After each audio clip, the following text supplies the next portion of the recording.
Have you ever thought about what you'd do if a heart attack struck and you are completely alone? It's a scary thought, and unfortunately, it happens more often than we realize. Many people believe they'll have time, or that someone will be there to help. But the truth is, the first few minutes are the most critical, and what you do or don't do can make all the difference. The good news is, even if you live alone or spend most of your time by yourself, you can still survive a heart attack if you act fast and know exactly what to do. In this video, we're going to walk through 7 crucial things you must do the moment a heart attack begins, and you're the only one around.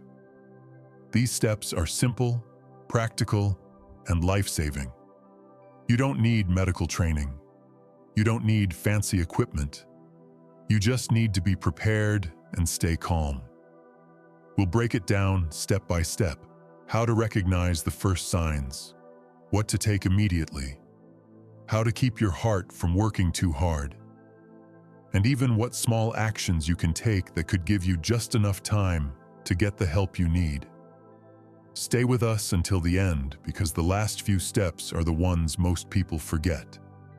But they might be what actually save your life. Don't wait until it's too late to learn what your body is trying to tell you. Let's get started. Number 1, recognizing the earliest warning signs.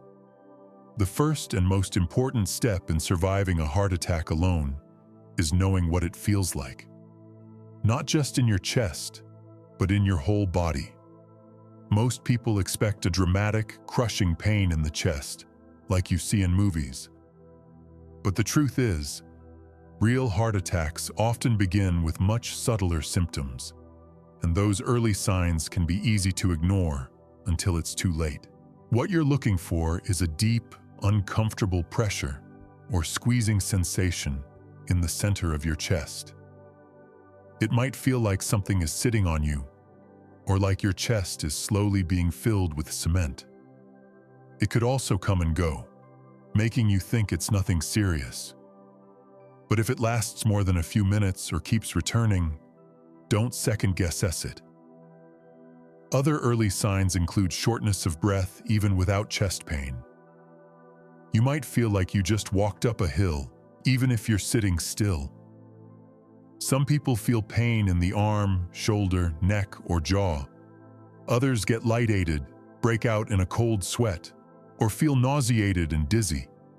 And in some cases, especially for older adults or women, the pain may feel more like pressure in the back or stomach than anything in the chest. Let's take an example. Richard, 74, was sitting at his kitchen table when he felt a strange tightness under his collarbone, almost like heartburn. But then he noticed he couldn't take a full breath, and his hands began to sweat. He remembered reading that not all heart attacks start with pain, so instead of brushing it off, he acted. That decision may have saved his life. The body often whispers before it screams, and when it comes to heart attacks, those whispers are your only chance to take action before the damage begins. If you wait for the classic chest-clutching drama, you may already be too late. So the next time something feels off, and especially if it's a combination of pressure, shortness of breath, or unusual fatigue, stop what you're doing. Don't try to tough it out. Don't tell yourself it's just indigestion. Recognizing the warning signs is your first shot at survival. Treat them seriously even if they seem small. Your life might depend on it. Number 2, calling emergency services immediately. Once you suspect that a heart attack may be starting, the very next thing you must do without hesitation is call 911. Do not wait to see if the symptoms go away. Do not try to drive yourself, and do not assume that you're overreacting. Calling emergency services is not only the fastest way to get help, it's the most effective thing you can do to stay alive. A heart attack isn't something you walk off. Every minute matters. The longer your heart muscle is starved of oxygen, the greater the damage. But when you call 911, trained professionals are already preparing as they drive toward you. They're bringing equipment, medication, and the ability to keep you alive if your heart stops on the way to the hospital. What's more, if your symptoms worsen quickly, which they often do, you won't be able to help yourself. That's why trying to drive is one of the most dangerous choices people make. You could lose consciousness, cause an accident, or delay your own care. Let the professionals come to you. Think about what happened to Linda, 78. She felt a strange ache in her left shoulder, followed by a wave of nausea and a cold sweat. She thought about calling her son, but then she remembered a nurse once telling her, "If you're alone and might be having a heart attack, call 911 first. Talk to your family later." She made the call. By the time the ambulance arrived, her symptoms had intensified, but the team was ready. They stabilized her on the spot. That phone call saved her life. You don't have to be sure you're having a heart attack to call for help. The dispatcher won't be upset if it turns out to be something else. In fact, they'd rather send help you didn't need than miss a chance to save your life. Keep your phone somewhere you can reach it easily, especially if you live alone. If you feel symptoms coming on and can't speak clearly, press the emergency call feature. Some phones have a shortcut to call for help even when locked. Learn where it is and use it. If you're still watching this video and finding these insights valuable, please comment number 2 below to let me know you're here. And if you haven't subscribed yet, I recommend you subscribe and turn on the bell so you don't miss any videos. Your support helps us continue creating good content to inform and inspire you. Now let's move forward. Number 3, chewing an aspirin slowly and calmly. After calling emergency services, the next most powerful action you can take is simple. Chew an aspirin. Not swallow, chew. And do it slowly, even if your hands are shaking. If you have access to a standard 325 milligrams aspirin, and you're not allergic or on a blood thinner that would contraindicate it, this one step can significantly increase your chance of surviving a heart attack. Aspirin works by thinning the blood. It helps slow or prevent the growth of a blood clot that may be blocking one of your coronary arteries, the very thing causing the heart attack in the first place. By chewing the tablet instead of swallowing it whole, you get it into your system faster. Studies have shown this can buy valuable minutes, sometimes even enough to restore some blood flow before help arrives. It's important not to take aspirin on an empty stomach unless absolutely necessary. But in the event of a heart attack, the risk of clotting far outweighs that concern.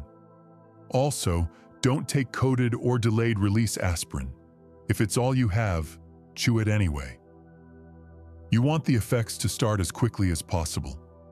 Let me tell you about Joe, age 72. One morning, he felt a tightness spreading from his chest to his neck. He remembered he had a bottle of aspirin in the kitchen cabinet. He chewed one while sitting down and waiting for the paramedics. Later, his cardiologist told him that single action likely reduced the damage to his heart muscle. That little pill, he said, kept things from getting worse.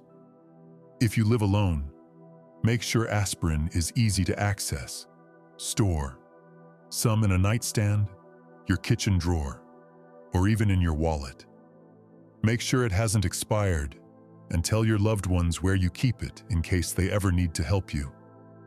This small act may seem too simple, but it's grounded in science and practiced by emergency responders around the world.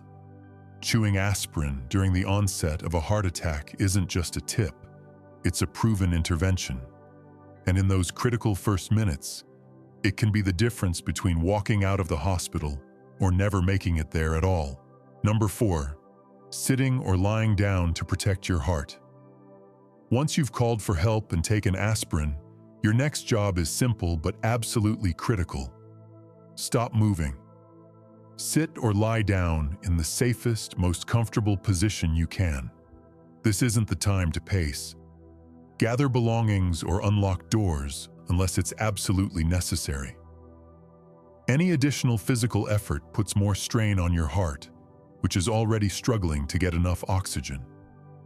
Ideally, you want to sit with your back supported, feet flat, and arms resting loosely. This helps reduce your heart's workload while you wait for paramedics. If you feel faint or elated, lie down on your side with your head slightly elevated, and don't try to power through the discomfort. That mindset might have served you well in other parts of life, but in this moment, it's a risk you can't afford. It's common for people to feel embarrassed, calling for help and then sitting there doing nothing. But make no mistake, doing nothing is doing something. It gives your heart a chance to stabilize. It slows your breathing, and it keeps your body from burning through its already limited oxygen supply. Take the story of Alice, 81, when she felt pressure radiating across her chest. Her first instinct was to clean up the kitchen and get herself together. But she remembered what her doctor once said. If you think it's your heart, sit down. Everything else can wait. She sank into her favorite recliner and waited for help. That stillness, she later learned, likely prevented her symptoms from escalating into full cardiac arrest. So if you ever feel those symptoms creeping in, pressure, shortness of breath, dizziness, don't try to finish what you're doing. Stop right where you are, or move as little as possible to a safer spot. Sit or lie still, breathe slowly, and let your body focus on just one job, surviving. And here's something simple, but often overlooked. If you're on a chair without armrests, don't let your body slump. Keep your spine supported and your breathing open. The more relaxed and upright your position, the less effort your heart has to make. If you're still watching this video and finding these insights valuable, please comment number 4 below to let me know you're here. And if you haven't subscribed yet, I recommend you subscribe and turn on the bell so you don't miss any videos. Your support helps us continue creating good content to inform and inspire you. Now let's move forward. Number 5, unlocking your door for emergency responders. If you still have enough strength after calling for help and settling down, one of the most helpful things you can do is unlock your front door.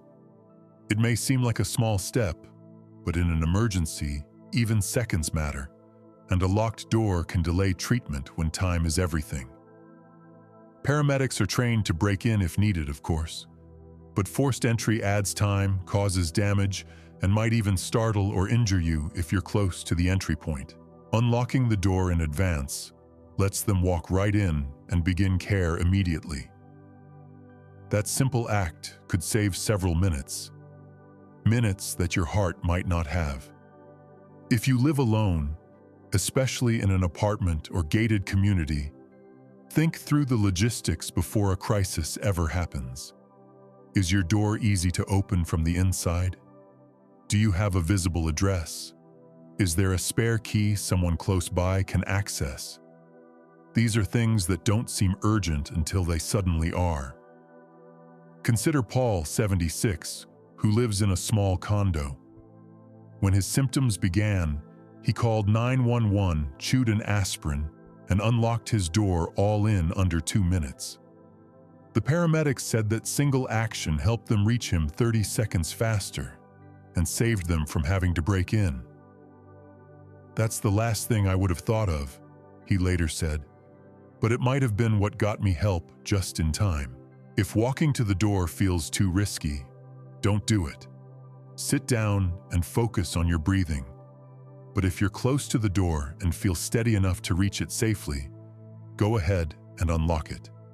You might also consider a smart lock with remote access or a medical lockbox for your key, especially if you live alone or have mobility challenges.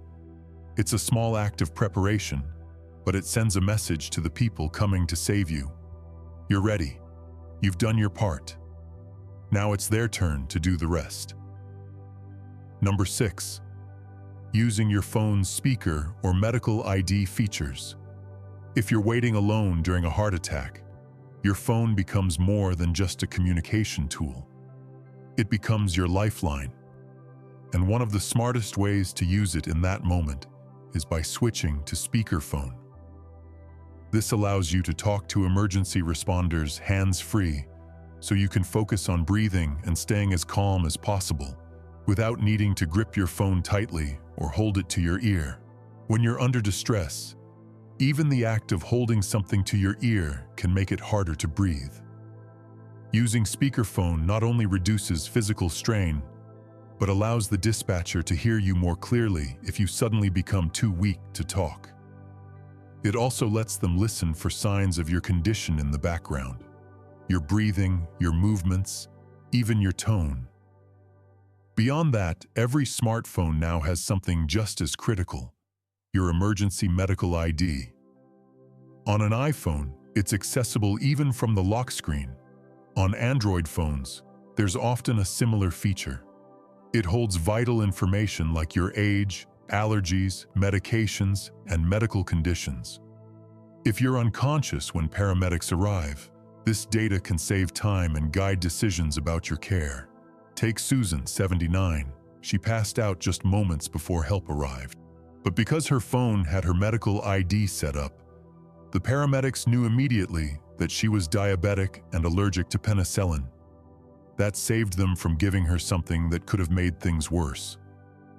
And they were able to call her daughter using the emergency contact listed right in the phone. Setting up this information takes less than 5 minutes, and it lasts forever. Include your name, birth date, any major conditions, medications you take, allergies, and 1 or 2 emergency contacts. It's not just for tech-savvy folks. It's for anyone who might one day need help when they can't speak for themselves. So, if you ever feel those first signs of a heart attack coming on, use your speakerphone. Stay connected and trust the person on the other end.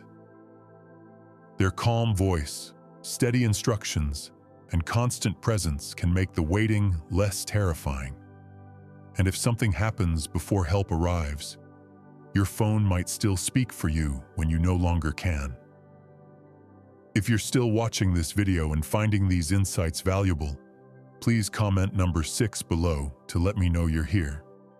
And if you haven't subscribed yet, I recommend you subscribe and turn on the bell so you don't miss any videos.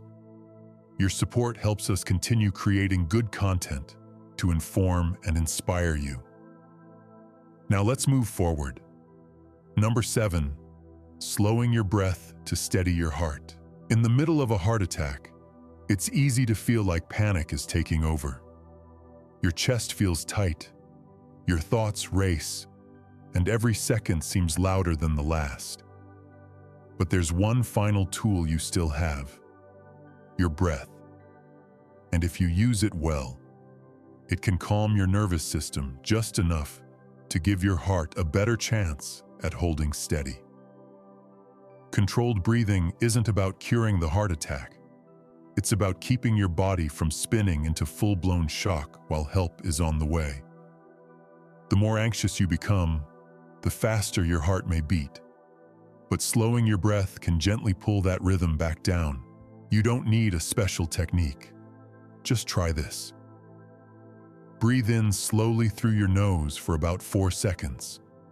Hold it for a moment. Then exhale gently through your mouth for 6 seconds. Do it again. Focus on that one small rhythm. It gives your body something steady to anchor to, and it can help prevent your heart from going into dangerous arrhythmias triggered by stress. Consider what happened to Frank, 83. When the pain hit, he felt like he was drowning in fear. But he remembered a simple breathing exercise his doctor had taught him during a checkup. He focused on each breath, kept himself still, and let go of the panic. By the time the paramedics arrived, his heart was still unstable but not in full arrest. I just kept thinking, stay calm, stay alive. He later said, "You can practice this breathing anytime. When you're resting, when you're feeling anxious, even when you're watching TV, the more familiar it feels, the more instinctively your body will return to it when the stakes are high. Your breath won't fix your arteries, but it can buy you time. It can keep oxygen flowing and help your heart hold on. And sometimes in those final moments before help arrives, that's the only edge you need. Stay still. Stay alive." Final thoughts. At the end of the day, surviving a heart attack alone isn't just about luck. It's about preparation, awareness, and calm action. These 7 steps may seem simple on their own, but together they form a powerful chain that can save your life. Recognize the warning signs. Call for help immediately. Take aspirin if you can. Sit or lie down to conserve your strength. Make it easier for help to reach you. Use your phone's tools wisely and slow your breathing to keep your heart steady. Each one of these measures buys you a little more time. Each one gives you a little more control. And each one says something important, that even when you're alone, you're not powerless. Heart attacks can feel like the most frightening kind of solitude, but these steps remind you that you're not truly helpless, not even for a second. You have tools, you have knowledge, and you now have a plan. So ask yourself, what stood out the most to you today? Was there a step you hadn't considered before, or one that you now see in a different light? Think about how you can apply this to your own life, and maybe even share it with someone you care about.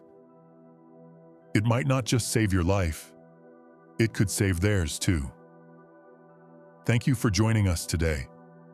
We'd love to hear from you. Leave a comment below and share one thing you learned today and how you plan to use it in your life. Your thoughts are important to us, so don't hesitate to share them. Reading your comments gives us great motivation and encouragement. If you enjoyed this video and found it helpful, please like, subscribe, and share. Your support helps us continue creating good content to inform and inspire you. Thanks for watching, and we look forward to seeing you in the next video.